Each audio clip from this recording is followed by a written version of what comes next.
Teenage Mutant Ninja Turtle: The Hyperstone Heist is a game where you play as a turtle and hit bad guys that explode. Yep, explode. Like this. From hitting them. Explode.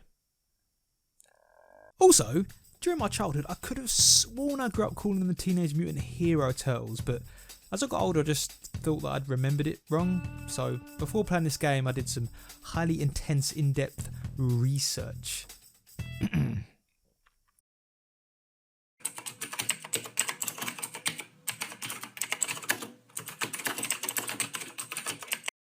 And it turns out that that's what it was called in the UK in the 90s, Teenage Mutant Hero Turtles. So, yeah. Don't know why we did that. Anyway. Welcome to a really bad review of Teenage Mutant Ninja Hero Turtles: The Hyperstone Heist.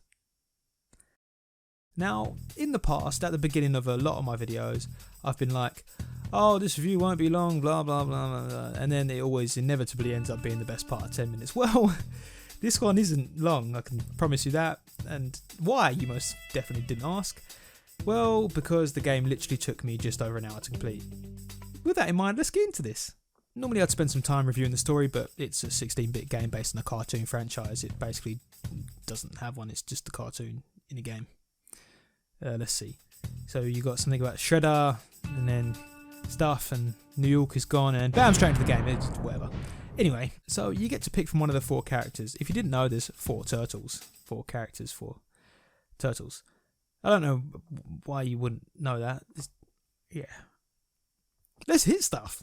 You make your way through the streets of New York battling countless foes with the aim of putting a stop to Shredder's plan. Each character's moves vary, and when I say vary, their attack animations are slightly different, but apart from that, it's just the same shit, different day with each character, so just go nuts. The combat's pretty fun and mostly light-hearted. It gets a little bit repetitive as the variation of enemies is pretty limited, but smashing through a ton of bad guys for an hour makes my brain use enough sweet dopamine to say that I enjoyed myself. You have the ability to put together basic combos by spamming the attack button. This is 90% of your arsenal. You also have the choice to mix that with one of 3 jumping attacks, 1 pathetic air kick, 1 gliding kick which is a timed move, and then the flying dart kick, which is equally as effective as the gliding kick but faster and easier to use. It's the only one you're ever really going to need. The AI is primitive but does a good enough job to frustrate you at times without feeling too cheap. The enemies lumber around, the more skilled ones keeping just far enough away where you have to actually do something, but not intelligent enough away to get from plan B. And if you've ever played this game, plan B is just to stop spamming attack and actually move to try and hit your enemies. Sometimes enemies will grab you, which if you've been caught in a crowd or you're fighting a cheap boss that bombards you with annoying shit for the entire fight where you're pinned down and then jumps away when you start hitting him just because he's a little bitch and doesn't want to take your head on because he thinks he's bigger and better than you. But let me tell you, I killed you anyway because this game's hella easy. Suck it.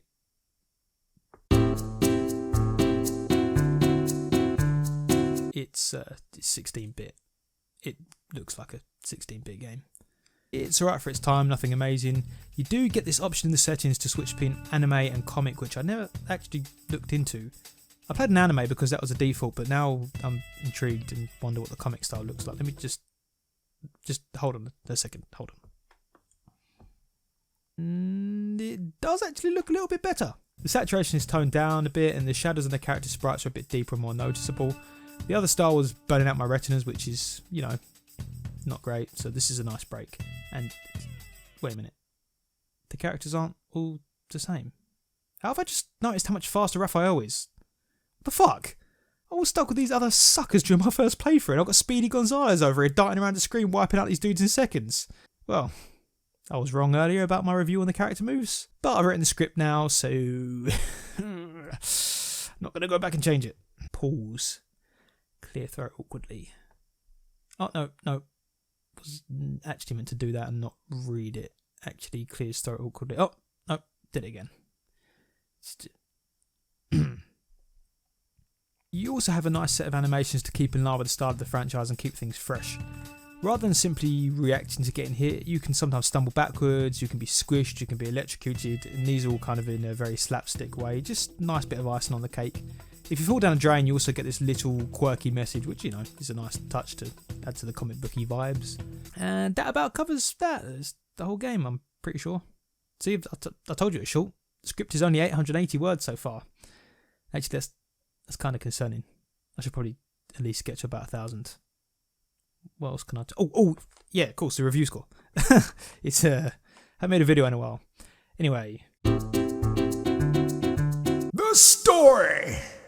Basically non-existent, typical for what it is, you know, video game adaptation from a cartoon franchise. It's a 2 out of 10. The gameplay! Fun for a short period of time, isn't really long enough to let you get bored, so, you know, a respectable 6 out of 10. The graphics! Not bad, bonus points for the 2 style options as well as some unique animations, but the overall aesthetic is average at best, so I'll just go for 5 out of 10. And then I'd normally do some other like bullshit score here, like, you know, the retro factor, you know, the nostalgia factor. I'm just not gonna do that, so it's the 2 out of 10 is a 2 plus 6 plus 5, then divided by 3, which is 4.3. It's an ugly number. Let's just round it to the closest. 4 out of 10. Yeah. So I do this black screen kind of ramble at the end where I ask you to like the video and subscribe to the channel, which you should do.